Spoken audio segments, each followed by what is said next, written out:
જય ગૌ માતા। આજ રોજ કણકોટ ગામ એટલે કે કણકોટ 3 આ વાંકાનેરથી નજીક કણકોટ 3 માં 2 ગૌવંશ ઉપર એસિડ એટેક કરવામાં આવ્યા છે અને ગામમાં એવું જાણવા મળ્યું છે કે આવું અવારનવાર આવા મોંઘા જીવ ઉપર એસિડ એટેક કરવામાં આવે છે અને ખૂબ જ અત્યાચાર કરવામાં આવે છે। તેમ છતાં પણ પ્રશાસન અત્યારે કંઈ કરતું નથી। તો અમે અત્યારે પ્રશાસનને વિનંતી કરી છે કે તમે લોકો આવા નરાધમોને ગોતો અને ગોતીને એની ઉપર કાયદેસરની કાર્યવાહી કરવામાં આવો, જેથી કરીને કોઈ પણ અબોલ જીવ ઉપર આવી રીતે એસિડ એટેક કરવામાં ન આવે। અને આ તો ઠીક છે, કોઈ પણ માણસ ઉપર અત્યારે એસિડ એટેક કરવામાં આવે તો એ કેમ ડાયરેક્ટ અત્યારે મળી જાય છે?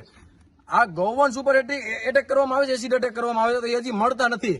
આની હાલત તમે જોઈ શકો, આ ખૂબ જ ગંભીર હાલત છે। અત્યારે બે ગૌવંશ ઉપર એસિડ એટેક કરવામાં આવ્યું છે અને એક ગૌવંશ પેલા એસિડ એટેક કરવામાં આવ્યું હતું, તેમ છતાંય પાછું થોડોક સમય પછી પાછું એની ઉપર એસિડ એટેક કરવામાં આવ્યો છે।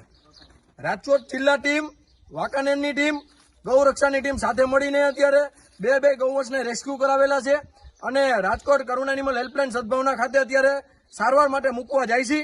જય ગૌ માતા।